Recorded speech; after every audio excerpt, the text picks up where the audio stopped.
All right, so there you go. So show of hands real quickly. How many people actually like to pitch? Anyone? Right, exactly. We're on our next keynote. I'm incredibly excited to hear Paul Boross, better known as the pitch doctor, who will blow your mind. Please welcome Paul.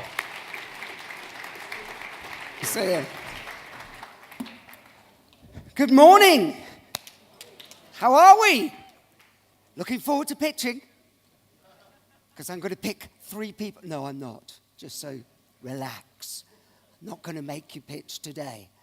So actually, it's a good first question that Steve asked. I couldn't see from down there. How many people, by show of hands, do actually enjoy pitching? By show of hands?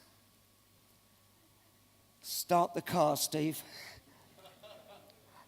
Okay, how many people don't enjoy pitching? Okay, maths at Promax, not your strong point. How many people just don't like putting their hands up? You see, the honest people, at last. Let me tell you a little bit about how I came into this space. Basically, I've got a background in psychology. And then I moved into television and performance. And it's essentially meshing those 2 kinds of things. One part of you has to know how to perform when you're pitching. Another part of you has to know how to get your brain into the right place. Okay? So we all have to pitch, and we are all pitching at all times. I spent 2.5 years of my life teaching doctors to pitch. And I don't know if I come from England, where doctors' bedside manner is absolutely terrible. So I used to walk into a room to the doctors and say, "You're all salespeople." And they hated that. They used to say, no, I'm a psychiatrist. I'm an anaesthetist, I'm a surgeon. And I'd say, you are selling health. Whatever you do in this market, you are there to sell. Does this make sense? By the way, this is yes. This is no. This is I might just be French.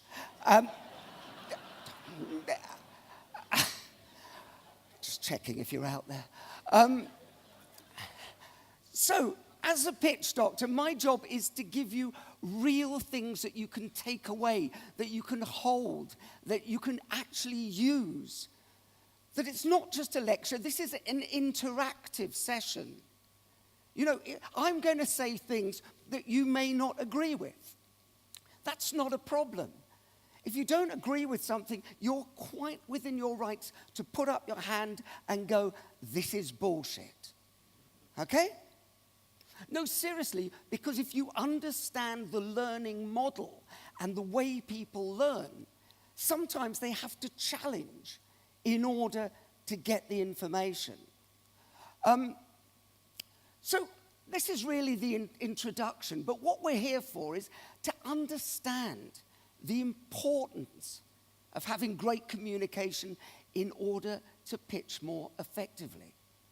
Because whatever you think in this new age where we've got all the technology, still the most important thing is people.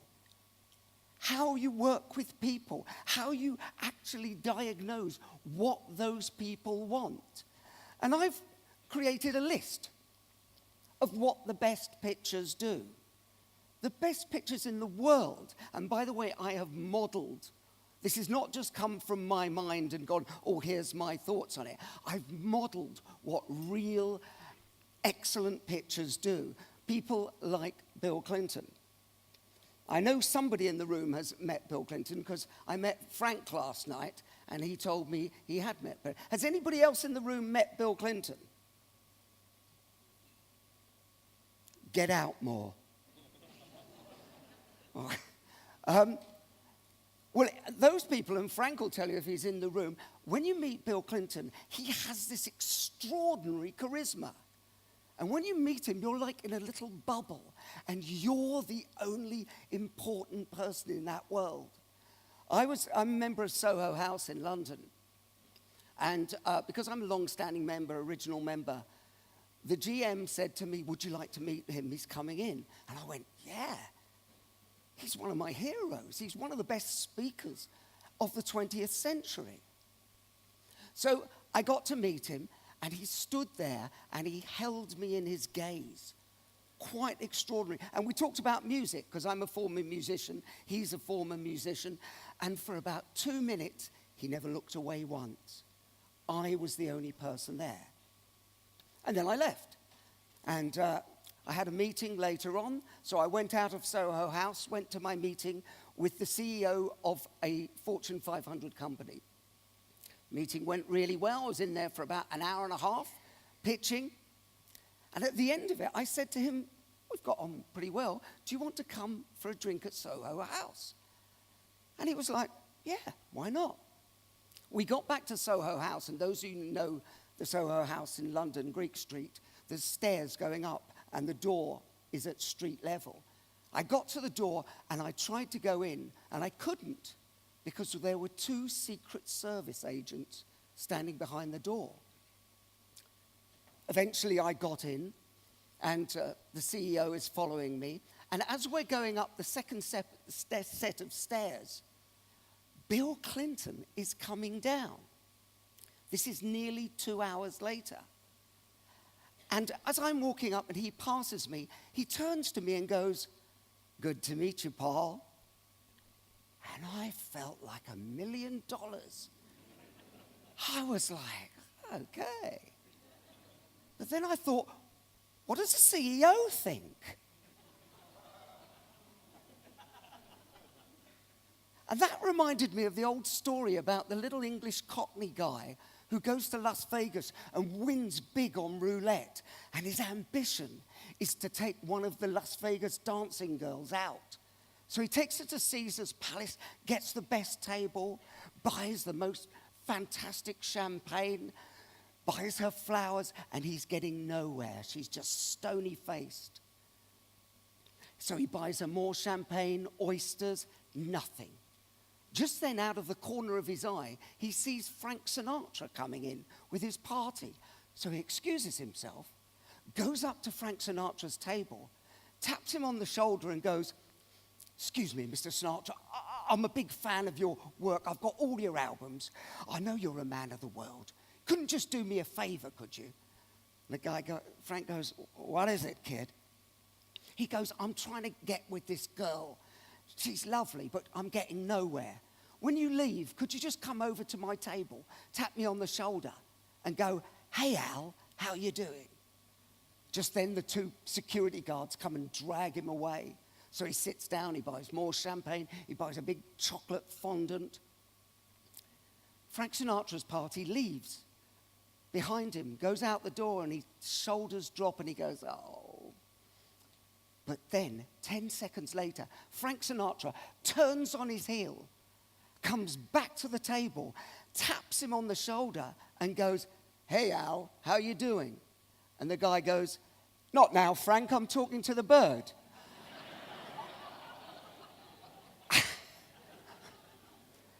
That's kind of what I wanted to do to Bill Clinton, but just didn't have the courage. So what do you need to be a great pitcher? What do the best pitchers do? They have passion. How many of you have been in pitch meetings when somebody has stood there and gone, we're really excited about this promo. Whole of the marketing team are very excited too. And we think you'll be delighted with it. That's not the way to pitch. There's a saying in psychology, which is if you want anybody to go into any state, you have to go into that state first. So if you want somebody to be excited or passionate, you have to be passionate first. It's basic common sense. Belief. Your belief system is crucial to what you think. And by the way, that's why I asked the question at the top. I asked if you like to pitch. Guess what?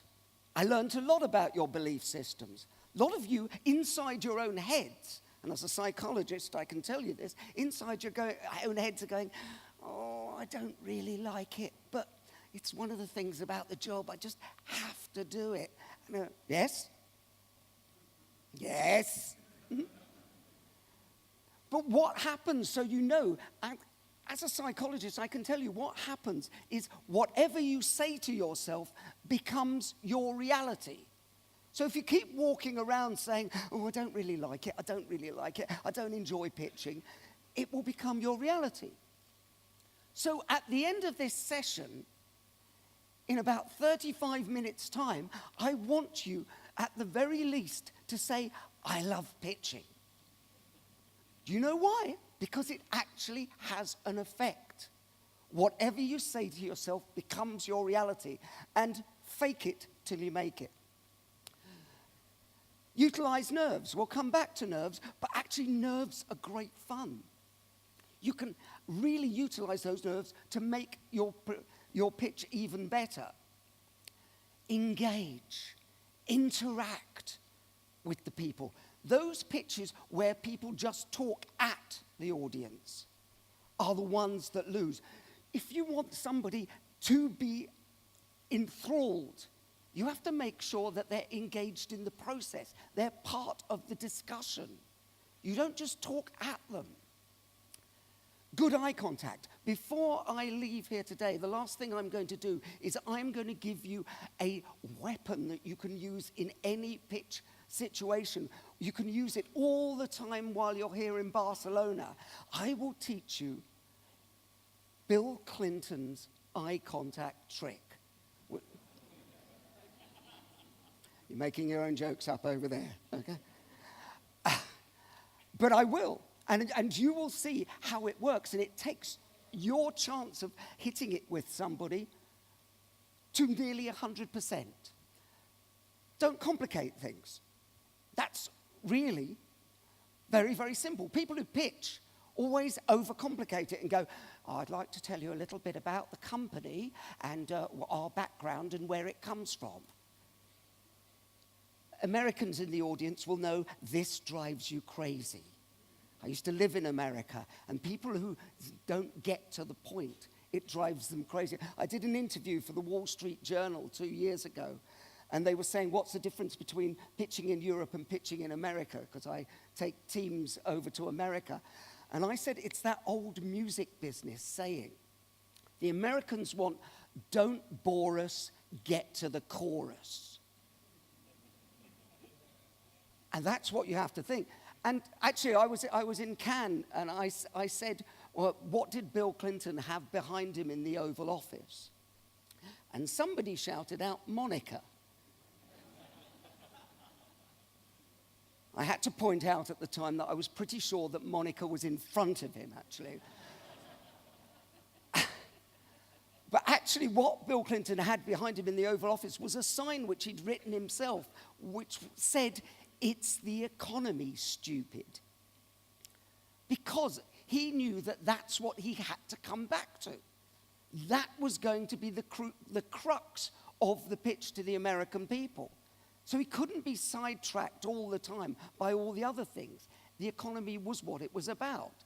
Enthusiasm. Enthusiasm is infectious. If you're enthusiastic, your client will be enthusiastic. Confidence, of course. People say to me all the time, can you build confidence? And I say, as a psychologist, of course. You can make anybody confident. I can make anybody in this room confident. I work on a TV show in the UK called School of Hard Knocks, where we take a group of young unemployed men and turn them into a rugby team. These guys are homeless. They've been in prison for up to 16 years. They've been abused at home. They've had terrible upbringings. But guess what? We can find a way to build confidence in them. You guys have no trouble. Confidence is easy. Building instant rapport. How long do you think it takes somebody to make a decision about whether they like you or they're going to do business with you? Shout it out. 10 seconds, 5 seconds, 30 seconds. It's actually between 2 and 3 seconds. They will make their decision about you. So we're going to do a couple of little exercises later to make sure that you can build instant rapport. Strategic positioning. By the way, if you happen to follow Bill Clinton onto a stage and Bill Clinton has stood here, you go and stand here because you will get the aura that Bill had. Because that's the way we work as people. If somebody's been really terrible and stood here, you don't go anywhere near this spot. And when you're in meetings, sometimes you are just in a bad spot for the person, and they've got bad memories of that, of position their mental pictures in those places. So you have to change the room around. I could go into this for hours about strategic positioning. Your voice, your tone, your pace. If you are going to talk to people in this voice for the whole of the time when you are talking to them, then you are going to put them into a deep, deep trance.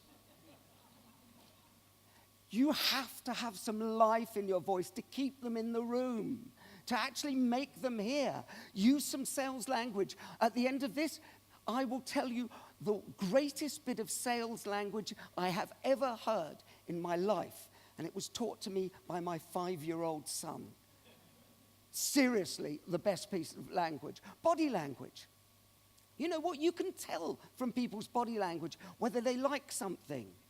You know, if I go to somebody, I love you. Fortunately, no reaction at all. But it's everything about this I'm going through quickly. Relationships. You are at PromaxBDA in Barcelona. This is the time to build your relationships. I will give you a statistic which will blow your mind. 85% of all your success in life is down to the quality of your relationships. So therefore, it doesn't actually matter how good your promo is, how good, well, it does matter a bit, actually. Which university you went to, you know, it is about who you know. But by the way, even if you've got the greatest product and you've got a terrible relationship, you're more than likely not going to get the product heard as well as if you've got a great relationship. Knowledgeable, of course knowledgeable. Tell stories. It's very important that we work in a world whereby stories are key to it. But guess what? When people are pitching, they seem to forget that as human beings, we are built to hear stories. All our ancestors gathered around a fire and told stories so we could remember what had happened in previous generations. This is hardwired.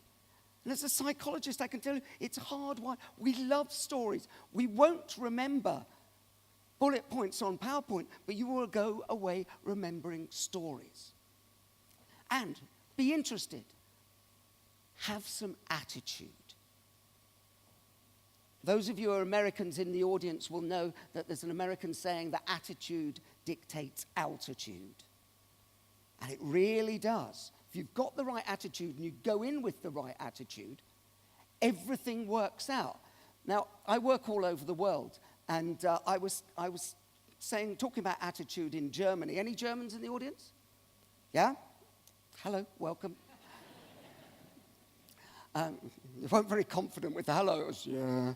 What's he going to say about us? I was in Germany, and I said, my attitude is I walk into a room and I assume that everybody is lovely. Because what's the alternative?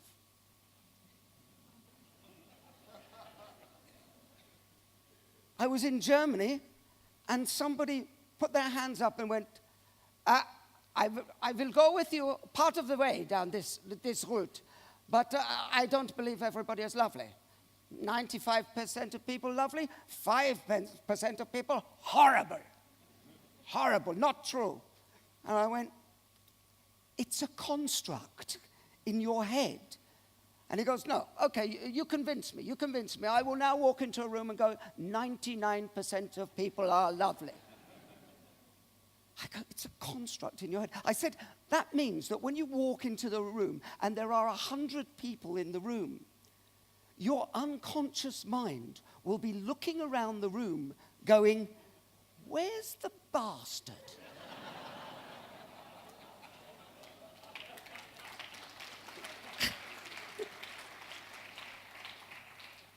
The Germans leaving in their droves.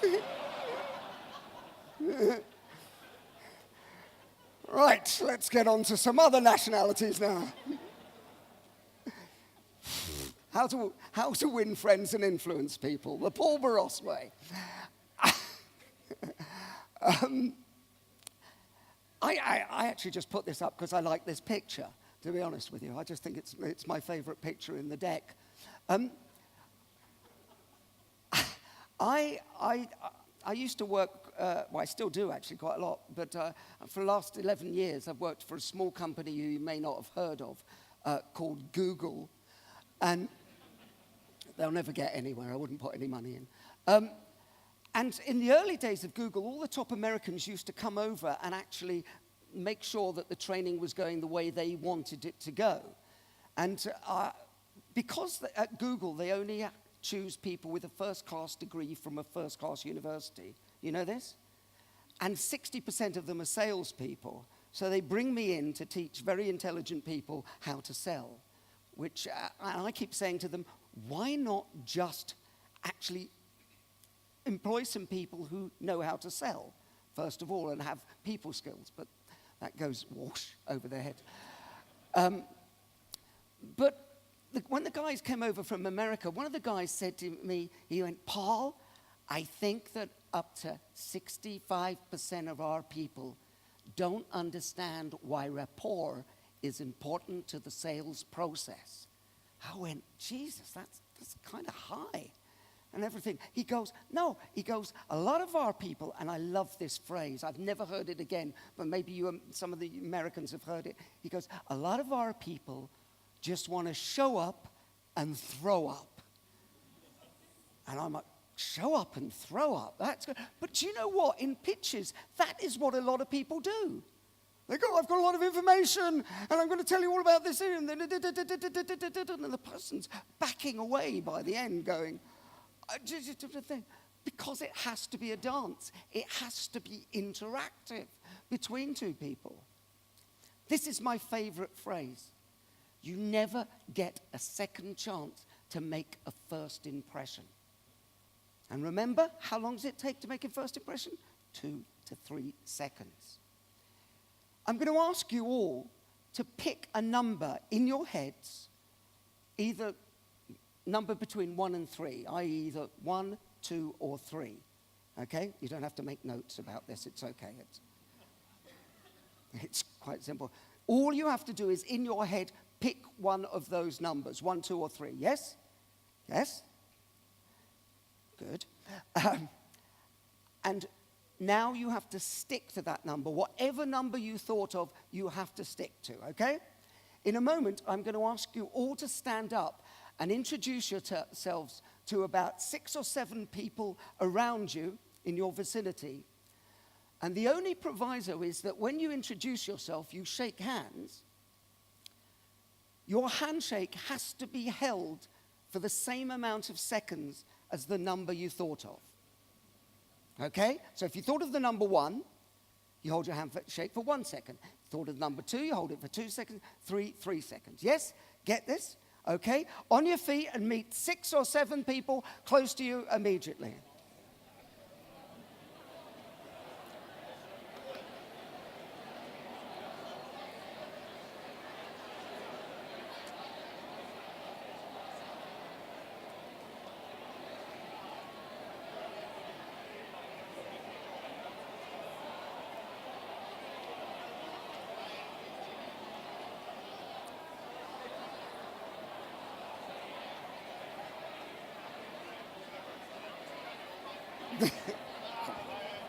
Hello, nice to meet you. Very nice to meet you. I'm Paul. How are you? Nice to meet you. Okay, slowly make your way back to the seats.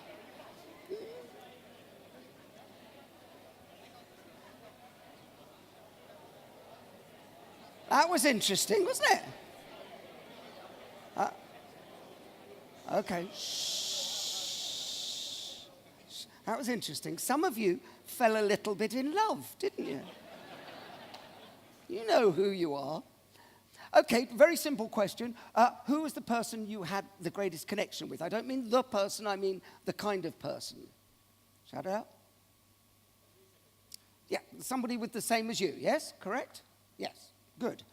Okay, well that's fairly often. We like that. What happened when you met those weird people? You know the ones who aren't like us. I saw your faces. Some of you are going.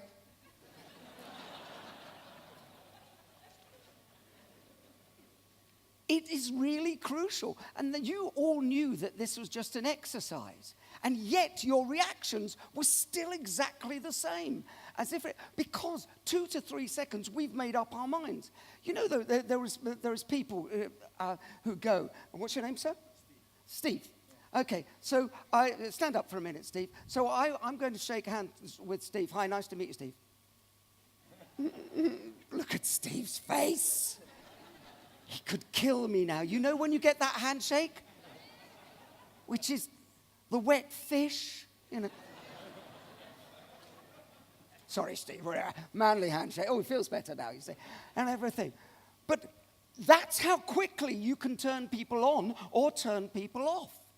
So you have to understand that we literally have seconds. Up to 92% of the impression you make is based on how you are groomed, the clothes you wear. Some of you are in trouble. No names, no pack drill. No, seriously, that's how quickly we make our impressions. So my definition of sales is very, very simple. Sales is literally the transfer of enthusiasm from one person to another. Really, really simple. So what do you need to be a great salesperson? And by the way, whatever you do in this industry, you are a salesperson. And the best salespeople are the best relationship people, bar none. So the number one thing I think you need in sales, one word, trust. If you don't have trust, everything else falls apart. They've got to trust that you will deliver. They've got to trust that you are going to come in on budget. They've got to trust you, trust you, trust you. How do you get trust? By having a relationship with somebody. You need it. By thinking that the person understands them. We all need to be heard, to be understood. The third one is kind of weird. To know that the salesperson will walk away from the sale rather than sell them something they don't need. This is kind of a weird one because you go, well, how can we walk away from a sale? At Google, about 8 years ago, I had a guy, and when I said this to him, he said, actually, I had a situation whereby I walked away from a sale. And at Google, what they do is the first thing they do is they have the technicians and the techie boys come up with a product, but at the same time, the salespeople are out there selling it. And this guy had been selling it for 6 months, and it could do 3 things that these people needed. And he went in for the final meeting, and just before the meeting, the technical people said, do you know one of the things, we can't make it work. So he walked into the meeting and said to this firm, you know what? I can't, in all conscience, sell this to you because one of the things doesn't work. And they got really, really angry. You know why? Because they'd had the money released. And they said, we've got the money for you. We want it anyway. And he said, I can't sell it to you because you will be disappointed when it doesn't work. And I said to him, So what happened in your relationship? He goes, that was 3 years ago, and guess what? They have been my best client ever since. If you can make the other person feel that you will walk away rather than sell them something bad or something that they don't need, they will be a customer for life. Other thing, congruent message. Actually, I'll come back to congruence and flexibility. Good salespeople do not just have one tactic. They don't just, go, I always say this, I always say this. Good salespeople are flexible. That doesn't work. You step back, try something new, come in from a different angle. I'm rushing through these a bit because I know that we haven't got time. Communication. Do you recognize this guy? He's been on television. The reason I talk about him is because I was working in Hamburg. The Germans have gone now, so it doesn't matter. I'll say what I like. And I sat next to this guy who was 2 meters tall, 2 meters 10 tall, a black guy with dreadlocks, who was a professional basketball player, American professional basketball player, who played in Germany.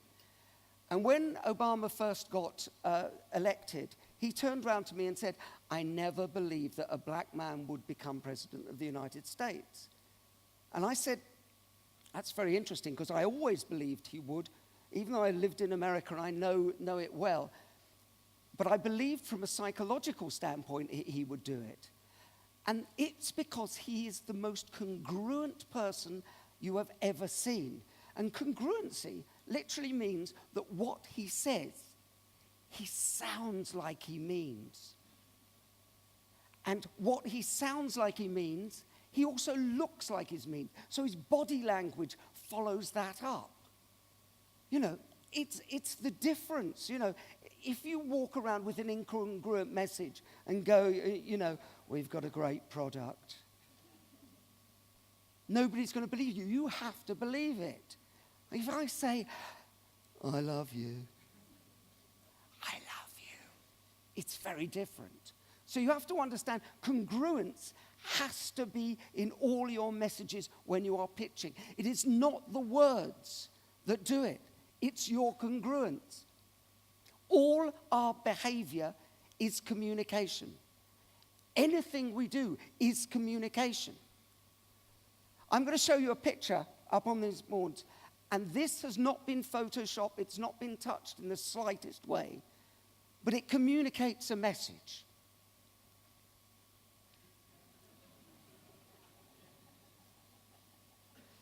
Real picture. First televised debate in America. Senator McCain walks on. The world's press are there. Senator McCain trips. The world's press take a picture. That goes around the world. I'm sure you don't know how marketing works, but I can't quite remember which one of those became president. But that's how it thing. We are being judged all the time. Sometimes when I do long seminars and 2-day, 3-day seminars, when I teach people about all the elements of pitching, I pick out 6 people and I take them outside the room and I give each of them an instruction about how I want them to behave. And then everybody in the room has a pad and a pen and has to write down what each person is giving off in their behavior and what kind of person they are. And so the first person comes in, and it's like a catwalk. The first person comes in, and everybody's writing down, arrogant, full of himself, thinks he's God. Second person comes in, and they write down, shy, diffident, not sure of themselves. Third person, fourth person, fifth, sixth, all come in. Everybody's writing down. Then I line up the 6 people. And I ask the audience, okay, words for number 1. Full of himself, loves himself, God complex, whatever it is. Number 2, a wallflower, shy, timid, everything. Number 3, number 4. And at the end of this, I get them to reveal what instruction I gave each of them. And the instruction I gave to each of them was to be neutral. Just think about that. You may think you have the most pleasant face in riposte, and you look lovely, but somebody else is going to read that face and go, miserable bastard. So actually, you have to, if you're pitching, you have to make sure people realize that you are nice, you are approachable, you are listening intently, because otherwise other people will judge you. How many people have actually, are there any Russians in the audience? Because I've pissed off the Germans, so I go, I'm working my way around. Are you Russian at the back there? Okay. Moscow? No, I just thought you Moscow. No, it's a joke just for me, all right? Where are you from? Oh, you're there as well. I'm looking at somebody behind you as well. There's two of you in a line. First time I worked in Moscow, I was doing a room which was smaller than this, about 300 people. And it was a whole day, it was a 2-day seminar. And the people in the front row were all like this, their faces were like this. And as a psychologist, I thought, okay, it's going quite well. They're attentive and everything. But the first break, I went up to one of the guys and I said, what's it with the... And he went, oh, really sorry. Russian face always look angry. But we enjoy very much. And I said, if you enjoy it, could you tell your face? Ridiculous. But, so that's to look forward to. I didn't mean it about you two. You've got lovely faces, all right? I haven't got many people left. This is the old Moravian study, and I'll tell you why it's important. The words you use in your pitch, do you know what percentage affects people and the way they do it? It's 7%. 7% is just the words you use. So all that time you spend over the scripts, whilst it's quite important, it's nothing without the 38%, which is the way you say it. How, the tone, the pace, the ums, the ahs, how you say it matters more. But 55% of it is your body language. So next time you are pitching, remember, you could be talking absolute nonsense, but if you look like you mean it, people will go, he was good. Can you remember what he said? Nobody was good. He convinced me. But you know that thing, that people go on gut feeling. Feels like the kind of campaign we would like, that would work for us. Feels like the kind of company who we can work with. This is psychologically what makes a difference, the difference that makes a difference. Do you know this picture? Yes? Okay, for an extra point, who painted it? Monk. What's his first name? Clever, very clever.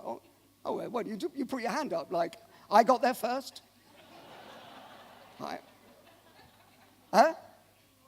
You're from Norway, okay. Well, then you don't count. You don't get the prize, no. I work a lot in Norway. I love the Norwegian people. Just so you stay. Edvard Munch. Munch. How do you say Munch or Munch? Munch. That's what I thought. Edvard Munch and everything. This is a painting. It was actually stolen. When they found it again, it was sold for 120 million euros. I'm going to be selling some pictures at the back, which I think are far better, and they're only €9.99. It's a better picture. What this picture is here for is actually, I get a lot of people, and by the way, later on, PromaxBDA have actually very kindly said that you can have one-to-one sessions with me during today, and it's in the press room, and my number's going to be on the press room door. So if you want to come along and just talk to me about any aspect of pitching, it could be, your stance, the way you work. You could actually, talk about a specific project, anything. you can contact me by going to the press room door, and my number's on then. So we can continue this conversation. It's a pitch clinic. Anyway, what this is about, and some people may want to talk about this in a pitch clinic, is about fear. How many people sometimes get nervous when they are going out to pitch or going on stage? Show of hands. Okay. How many people don't get nervous? Again, we have the maths problem, don't we, really? Okay, just so you know, there are two types of people in the world from a psychological standpoint. There are those who get nervous, and there are liars.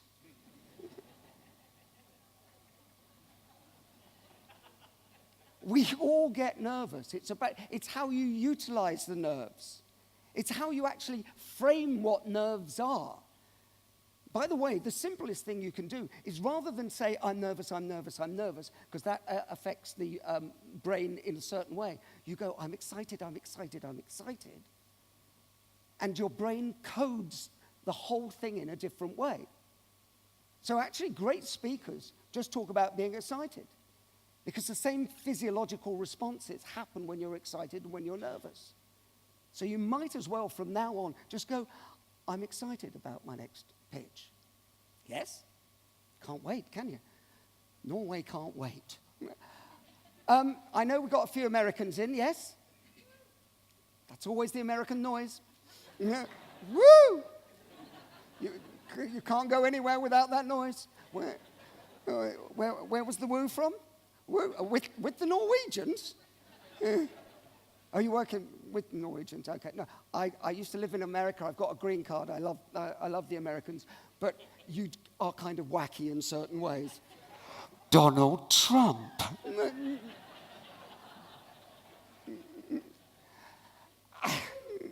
Woo! I can see your hair is fashioned after Donald, Steve.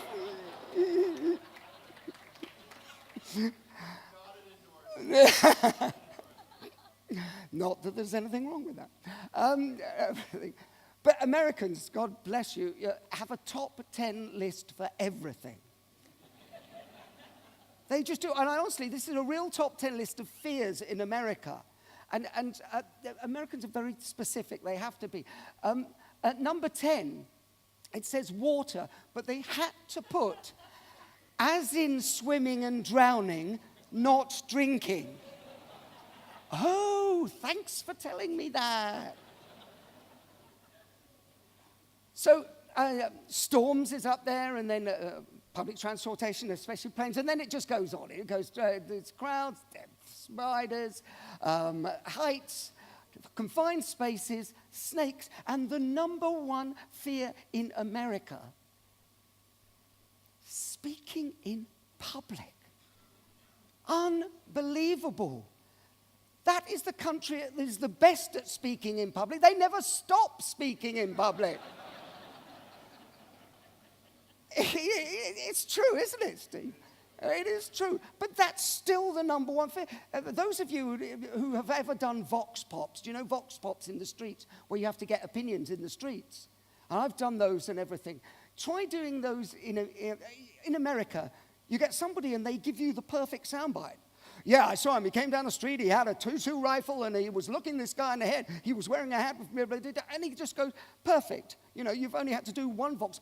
Go to England and try and do a vox pop. Bless you. I didn't really see it, but I think he came from the left. No, he came from the right, and it goes on for hours. Everything. But that is not what worries me. What worries me in this list is that death is number 6.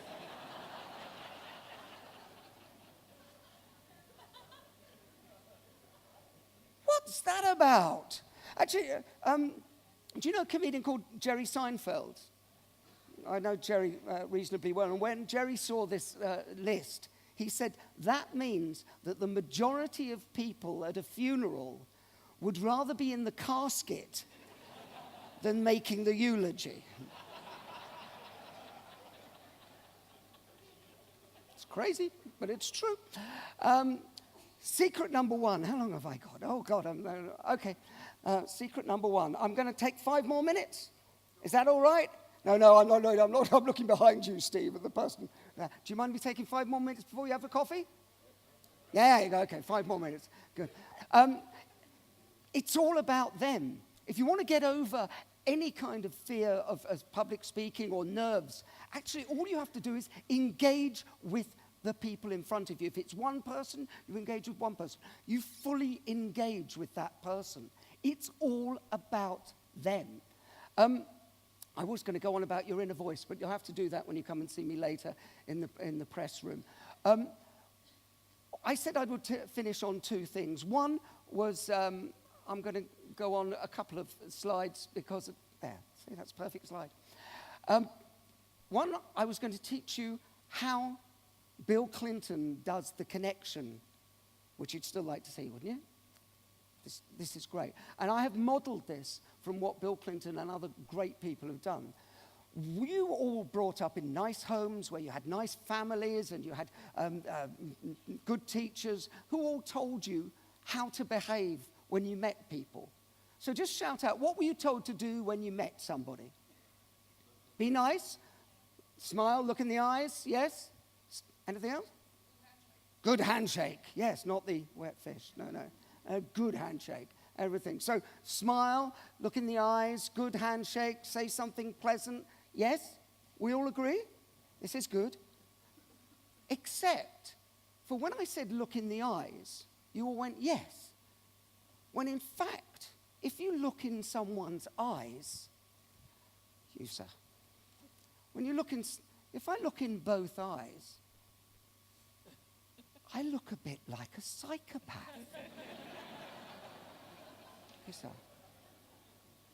Nobody ever tells you there is a difference between looking in both eyes and looking in one eye. I can tell you that as I work all over the world, Germany, none of you here anymore, don't care. Hold on, somebody sneak back in.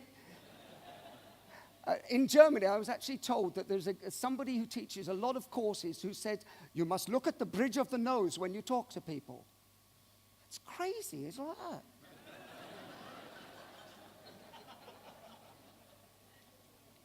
If you want to be seen as pleasant, you pick one eye, you look in one eye. Because if you look in both eyes, you'll look like a psychopath. What I want you to do is just try that with the person next to you.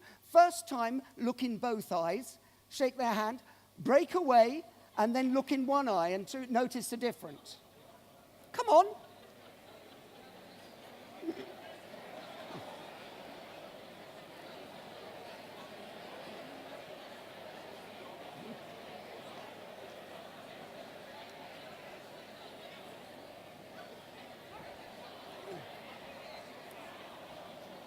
Do you see what I mean?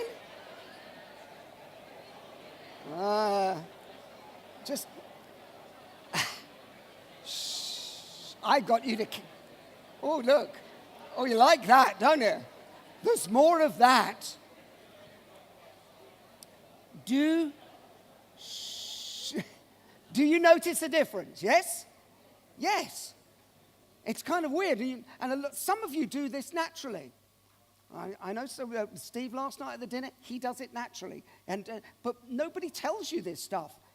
But, I mean, if you look in both eyes, by the way, who wants to know how to get people to go away whenever they want? Yeah, you're all rapt attention now, isn't it? Oh, yeah.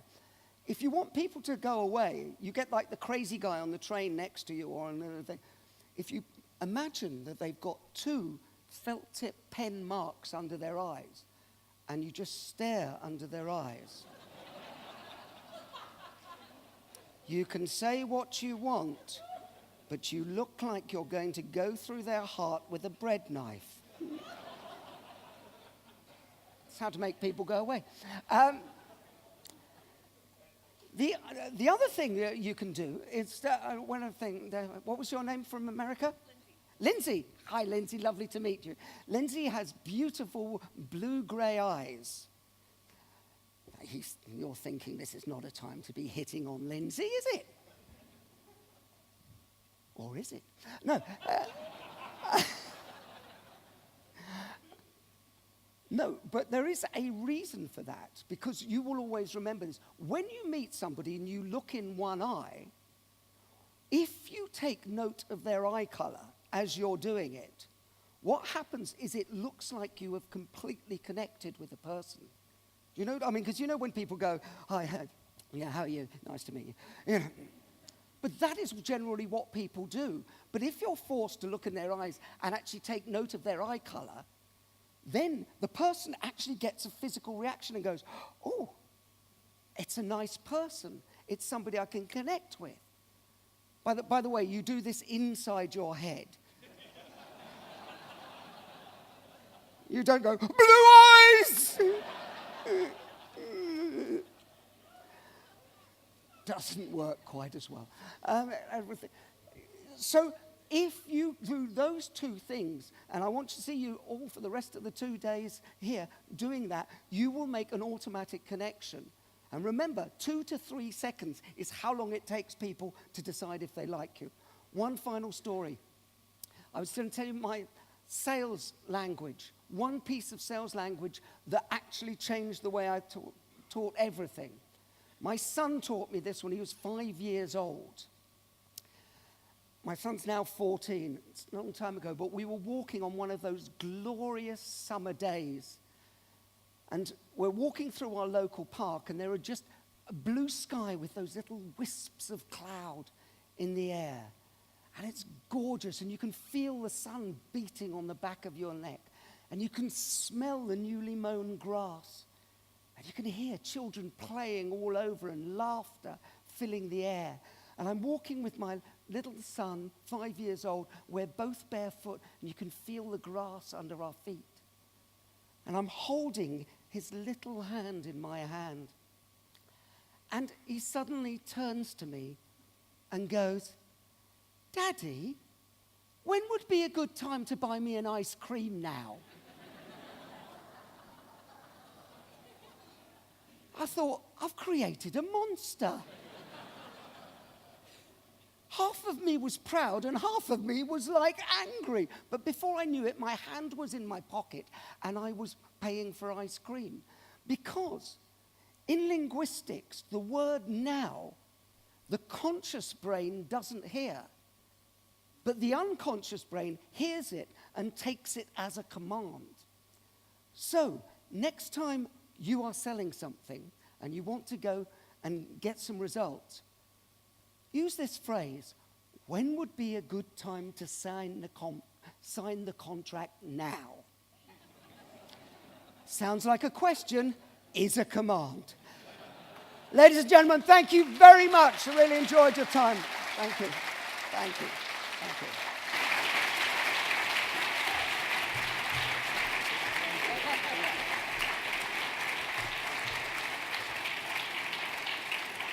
So now I feel like I want to do my open again after all. I'm totally kidding. I'm totally kidding. In all seriousness, thank you, Paul. That was amazing. We're gonna just make the coffee break just a little bit shorter, but enough time so you can look in both eyes, or felt tip points, or one eye, or 3-second handshake, whichever works for you. But anyway, thank you so much. And quick break, grab a coffee, make some connections, and meet us back in Gowdy 1 or Gowdy 2 right after the break.